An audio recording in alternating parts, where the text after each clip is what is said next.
अम्ल, क्षार और लवण, इसी पर आज का मुख्य बिंदु है, इसी पर हम चर्चा करेंगे। सबसे पहले अम्ल के बारे में देखते हैं। अम्ल या एसिड, अम्ल या एसिड। अम्ल को अंग्रेजी में एसिड बोलते हैं। अम्ल किसे कहते हैं? वे यौगिक जिनका पीएच मान 7 से कम होता है वे अम्ल होते हैं। आर्हेनियस के अनुसार अम्ल वे पदार्थ होते हैं जो जल में घुलकर H+ आयन प्रदान करते हैं, उन्हें हम अम्ल कहते हैं। जैसे HCl को जब वाटर में डिजॉल्व करते हैं तो डिकम्पोज करके H+ आयन और H+ आयन देता है, इसलिए यह यौगिक अम्लीय है। इसके उदाहरण में, अम्ल के उदाहरण में HCl अम्ल है, H2SO4 अम्ल है, HNO3 है, CH3COOH आदि, ये सभी अम्ल के उदाहरण हैं। अमूमन अम्ल को पहचानने का तरीका यही है कि अम्ल स्वाद में खट्टा होता है। जैसे नींबू जो है उसको आप चखेंगे तो उसका स्वाद खट्टा आता है, इसका मतलब वो अम्लीय है, उसका पीएच मान 7 से कम होता है। आते हैं अब अम्ल के बाद क्षार की तरफ। क्षार, जिसे अंग्रेजी में बेस भी बोलते हैं, वे यौगिक जिनका पीएच मान यहाँ 7 से कम होता है और इसका पीएच मान 7 से ज़्यादा होता है, वे क्षार होते हैं।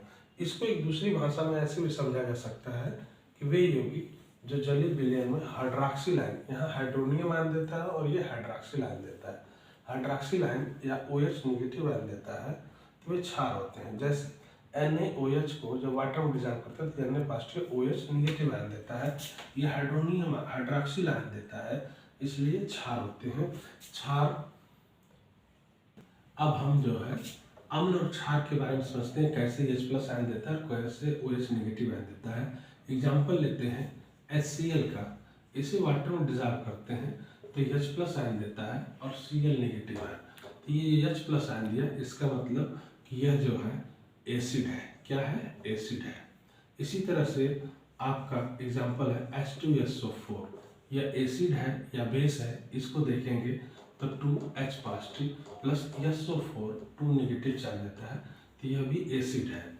इसी तरह से आप यदि एग्जाम्पल ले लें कि CH3COOH, इसको भी वाटर में डिजॉल्व करेंगे तो ये जो है CH3COO negative ion plus H+ ion देता है, तो ये भी क्या है? एक एसिड ही है।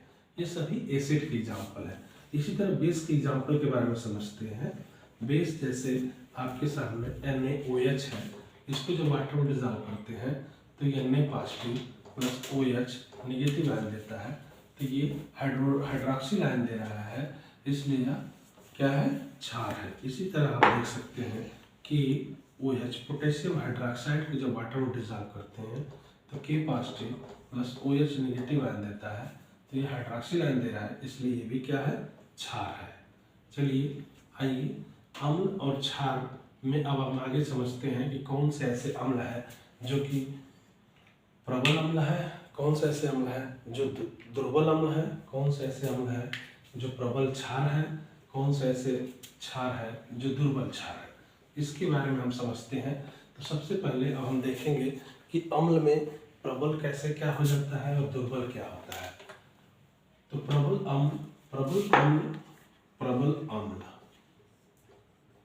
अम्ल, इसे अंग्रेजी बोल सकते हैं स्ट्रॉन्ग एसिड। इसे हम स्ट्रॉन्ग एसिड बोलते हैं। स्ट्रॉन्ग एसिड का मतलब यह है कि वो एसिड जो कि बहुत तेजी से H+ आयन देते हैं, ऐसे एसिड को हम प्रबल अम्ल या स्ट्रॉन्ग एसिड कहते हैं। जैसे कि HCl है, ये वाटर में जब डालते हैं तो पूरा का पूरा डिजॉल्व हो जाता है, H+ आयन ज़्यादा से ज़्यादा देता है, इसलिए प्रबल अम्ल है। प्रबल अम्ल के अगर हम एग्जाम्पल देखेंगे तो प्रबल अम्ल में आपका HCl, H2SO4, ये ज़्यादातर ये आते हैं। अगर इसी तरह दुर्बल अम्ल की बात करें हम, तो दुर्बल अम्ल या वीक एसिड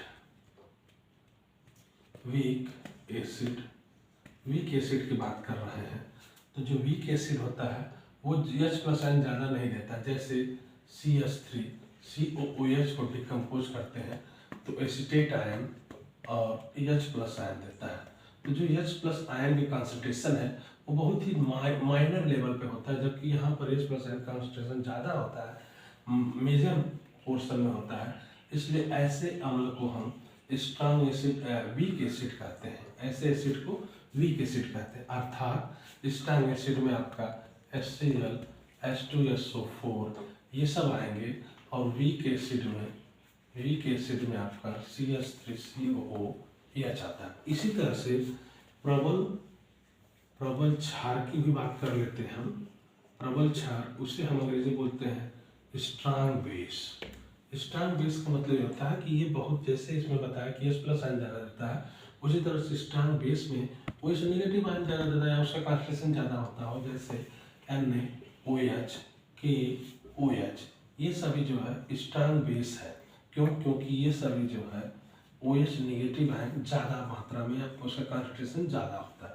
अगर हम दुर्बल क्षार की बात करें, हम दुर्बल क्षार या वीक बेस, तो ये जो है वीक बेस भी रहते हैं, जो कि OH नेगेटिव आयन बहुत ही कम मात्रा में देते हैं, माइनर लेवल पे देते हैं, वो सभी वीक बेस होते हैं।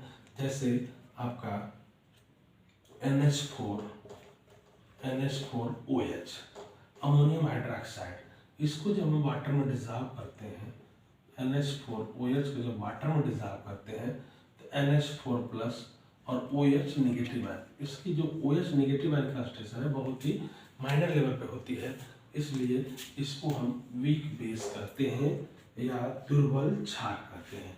अब दुर्बल अम्ल, दुर्बल क्षार, प्रबल अम्ल और प्रबल क्षार के बाद अब हमारा अगला टॉपिक होगा लवण की तरफ चलेंगे।